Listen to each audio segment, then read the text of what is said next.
Thank you everyone for joining us. We know that we are the guys before your final drinks. I heard SFF has organized a bunch of drinks, different parts. So we're the guys who will usher you to the drinks after this. But Rob, as we look at this, there's a funny thing about this panel. So across Southeast Asia, if you look at the two largest insurtechs are on the stage together, combined worth $5-6 billion. Combined, both this insurtech and this insurtech have raised more money than all the other insurtechs combined. So this is like the best thing you can expect from an insurtech world. And as Rob, you look at from that perspective, so the slight behavior difference between your flavor and our flavor is we're the manufacturers, and we work and collaborate with you for several accounts for even 5 years. You excel on the distribution for the digital-enabled distribution. We do manufacturing, digital, and offline. And how do you see all of that coming together from your lens, and what does it feel like building that distribution business from Singapore for the world?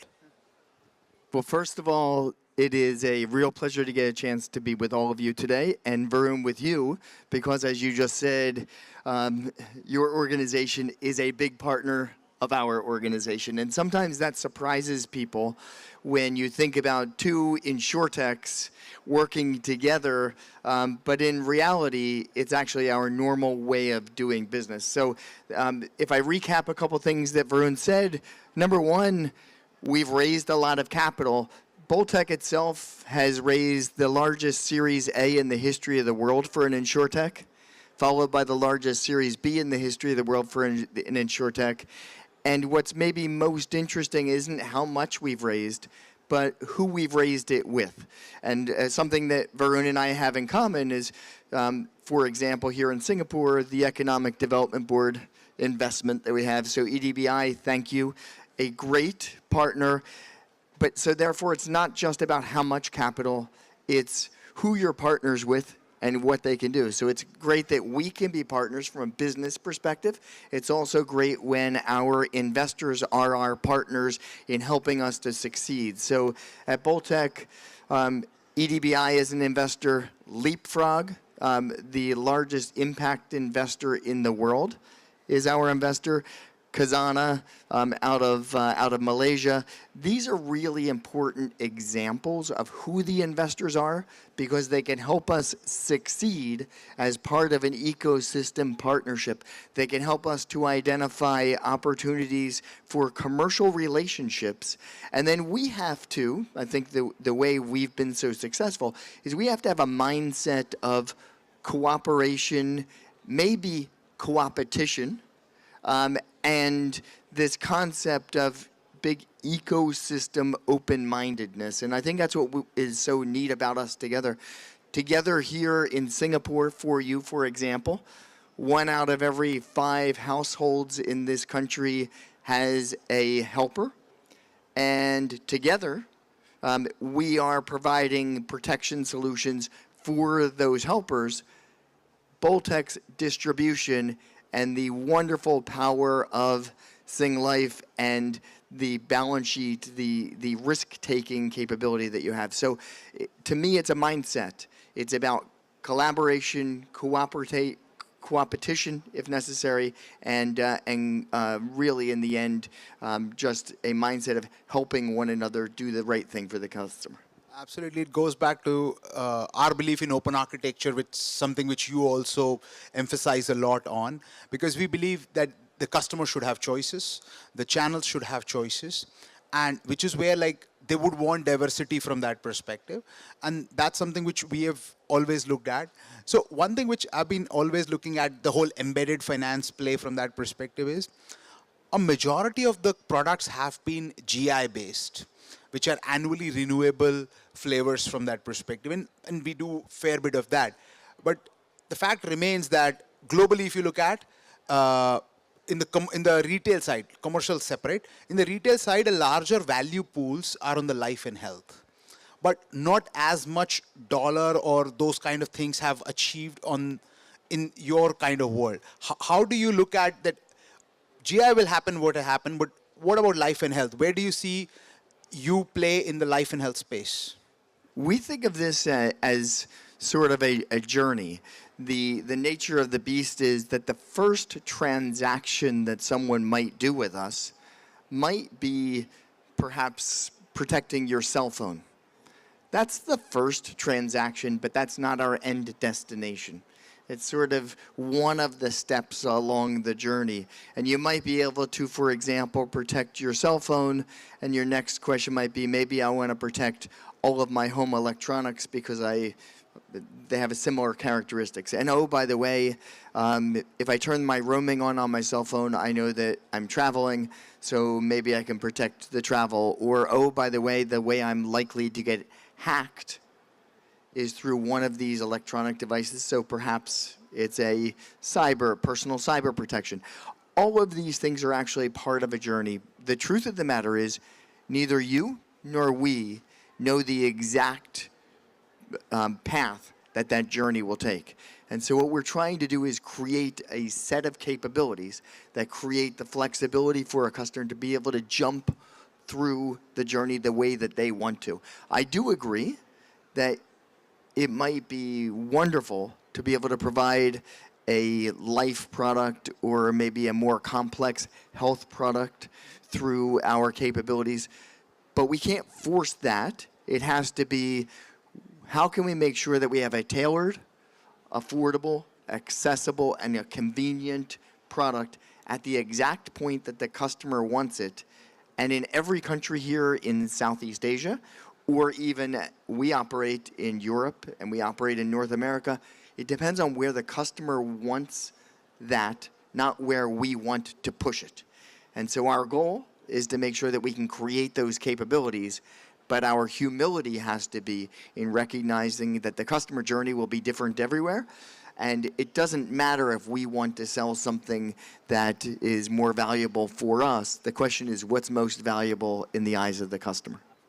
So another thing is, since you operate in different parts of the world, we've also seen different parts of the world because of the broader group we are part of. We've seen the characteristics in some of the emerging markets are very different in terms of the focus on more urgent protection items than more broader terms. When you look at distribution through embedded partnerships, are there specific differences you see between the Western Hemisphere and the Eastern Hemisphere, or the global North versus global South in terms of the customer attitudes, because you serve a lot of diverse, disparate customers? In a big way, the geography or the nature of the cultures and the customs of an individual country matter completely. In the end, you can probably tell from this accent, I wasn't born in Singapore, although this is my home. So I'm proudly a PR living here in Singapore since 2018.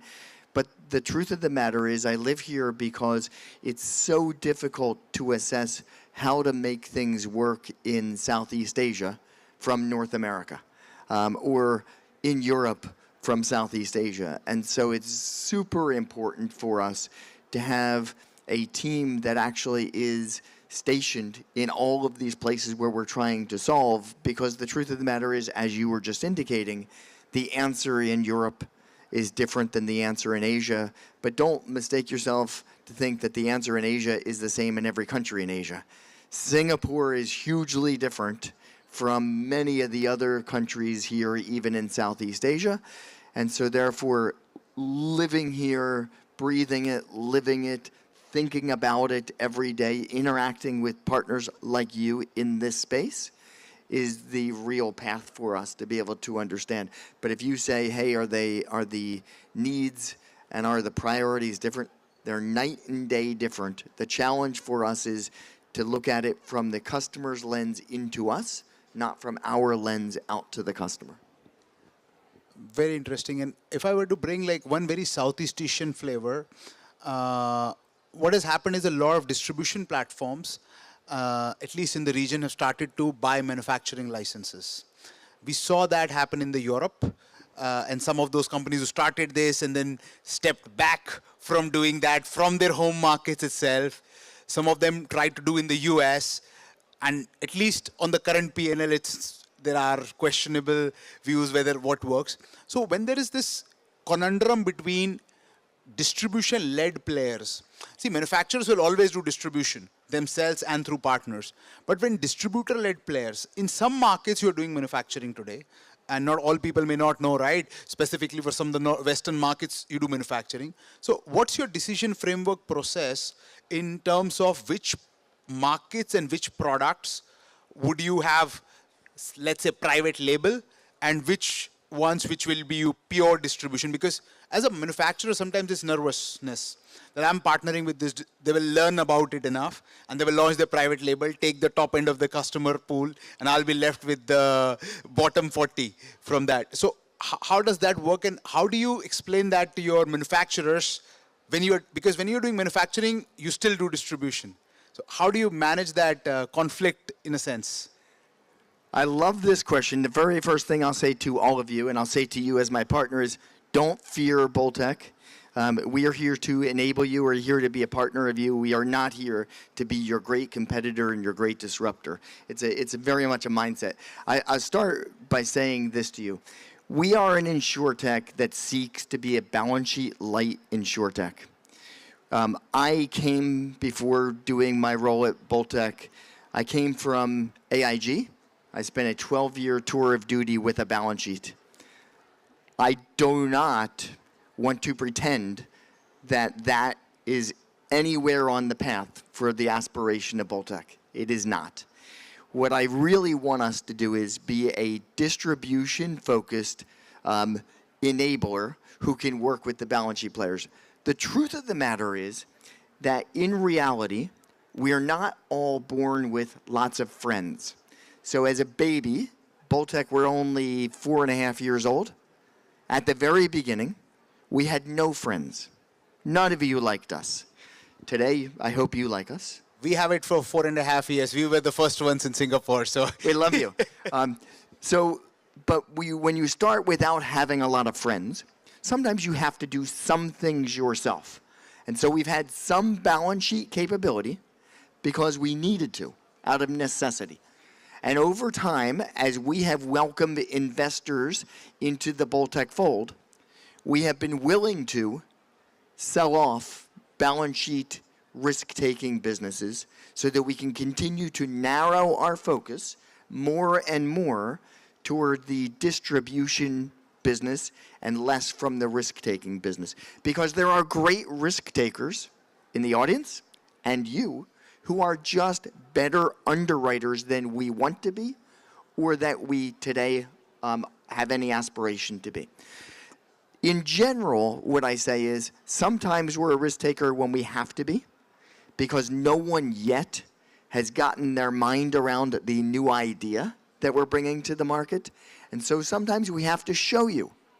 And we're willing to show you how we want to do this. And when we're done showing, we're happy to hand the reins over and let you take the risk, and we'll handle the distribution to keep moving on. But it is our aspiration to be balance sheet light. With that said, we operate with two models within Boltech. We operate with a model that says on some of the very simple and very high volume, low complexity products, we can do everything end to end, although we'll work with a partner who wants to take some of that risk themselves, but we're happy to do all that end to end. But everything else, we really like to bring the customer choice.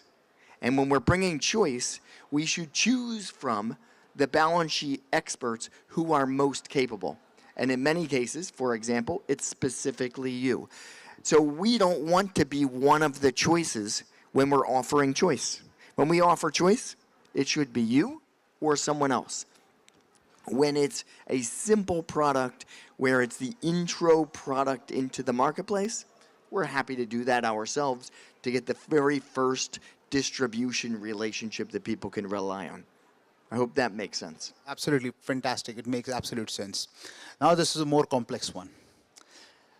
Tell, based on your experience, 2 or 3 things which Insurtechs, the other Insurtechs which haven't worked out, they are doing wrong. So what are the 3 lessons you can give for the next generation? Do not do these 3 things if you want to grow. Yeah. The very first thing I'd say is at Boltech, We follow the exact same mission, vision, and values that we started with on day one. We pivot day to day, week to week, month to month, year to year on a narrow basis, just like anyone would, because you have to actually manage based off of the economic conditions of the day, based off of the conditions or the opportunities that the market's presenting at any given time. But basically, stay true to your initial vision. So you made reference earlier to there are some in different geographies who have shifted between, do I want to be balance sheet heavy or balance sheet light? That is not a recipe for success. If you are an Insurtech that has got a strategic vision that says we're going to be a balance sheet light business, I have really good advice for you.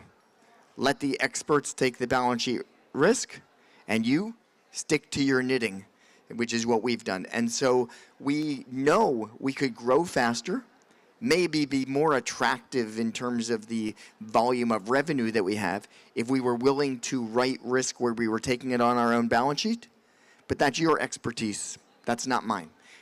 Again, we'll do it where it's necessary, but we don't do it as a matter of course for our business, and we've stayed simply true to that. So to me, I'd say figure out your mission, vision, and values and stick to that and adjust course as you need to. The second thing is have a view that recognizes that you can't do all of this stuff by yourself. We are ecosystem players. It should seem somewhat unusual to you in the audience that two insurtechs in the same country who've raised a lot of capital together, not as a team, but together meaning each of our companies, and yet we're really big partners. And so our view is we want to cooperate with one another. When I was going through school in the US, we used to have a phrase, you've got to cooperate to graduate. If we want to graduate to the next level of success, we're going to cooperate with a player like you. People who declare war on everyone else. I'm going to beat all of you. That is a recipe for not succeeding. A recipe for succeeding, I would like to be all of your partners. Please work with us. Give us a chance to work with you. Understand what you're good at. We'll work with that. Understand what we're good at and share that capability with you. That's a much better recipe. That's the difference, I think, between a successful company and the ones that have struggled. Very, very unique insight from that perspective. The other part which is very unique for Southeast Asia, I always say, is art of exit. The exit for Southeast Asian companies is very different from some other markets. The limitations a bit in terms of public markets. So a lot of them are trade sales. There are a lot of insurtechs. I meet a lot of young insurtechs. If you were to give them some guidance on what would Rob look at when he looks at acquiring companies, because he has acquired a bunch. If I'm not mistaken, at least three, four, one I know. You can tell how many you have acquired. And what does it take for you to acquire? What do you look? Because I know at least 5 who are saying, what does Rob see so that we can be that? So the very first thing I'd say is, yes, we've done acquisitions. We do acquisitions partly because I don't want to die of old age building it ourselves. I do want to die of old age, by the way. Just not waiting to build all of this ourselves. So too long, we have covered your life. Excellent. So together you can see another place in which we're partnering. If I die of old age, he can help me. But I really believe that we think of this as a path to accelerating what it is that we want to accomplish. Because of that, we spend our time focusing on the problem that we're trying to solve more than the solution people are trying to bring. So for example, if you are an AI company and you say, I'm here with a solution, buy me or use my solution, it's nowhere near as interesting to me as if you say, I understand the problems that you're trying to help the world to solve, and we think that we can be part of helping you to accelerate the path to solving that problem. If we can find partners like that, we're really open-minded because we're not going to do all of that by ourselves. But generally speaking, it's not a great path to say, I've got the solution, I hope you have a problem that it fits. But would you prioritize more technology companies or distribution companies? Because other challenge for insurtech companies are like young founders who want to build stuff is, do I build a pure tech play or do I build a distribution? They are very different DNAs. They're very different. What are the pros, cons when to help these young people decide what to build? It's a great question. There's no single answer because we actually like both. So sometimes there is an element of the technology that we would have to build ourselves, but someone might have a better solution for, again, and a faster path for us to create that capability. We love that. We would also tell you that distribution is king. So if you say to me, what do you want in life? You know what I want? I want more of some things. I want more partners, which means more distribution partners. I want more buyers of embedded insurance. I want more capital for any of you out there who are capital providers. We'll talk to you too.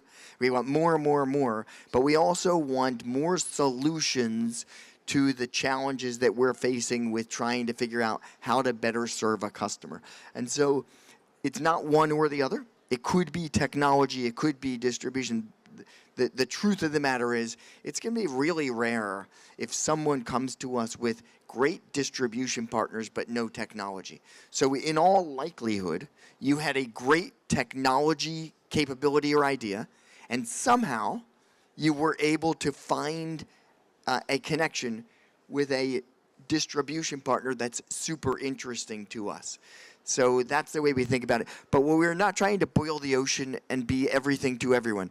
There are simply a handful of vertical industry groups that interest us. We love the telco industry, the telecommunications industry, and the manufacturers. We love you. We love the automobile, the mobility industry, and the manufacturers. We love you. We love the retail industry, especially the e-commerce players.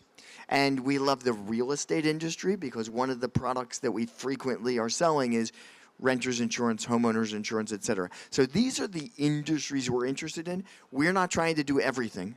We're trying to fundamentally do those areas.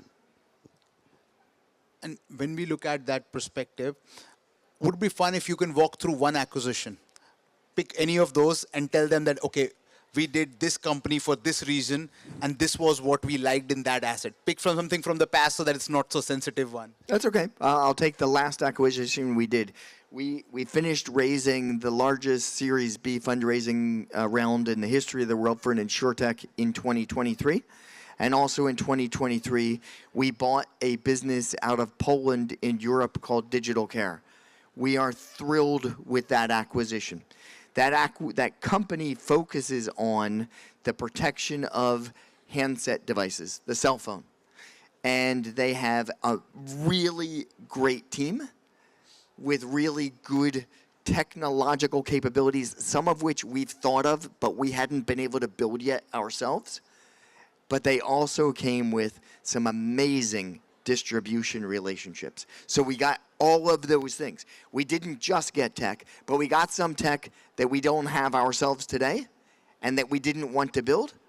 And we got some amazing distribution relationships that will help us to grow faster, better, and complement what we're already trying to do. That's a great example, and we were not afraid to put real capital at risk to do a very nice-sized, chunky acquisition, having just raised capital. That's fantastic.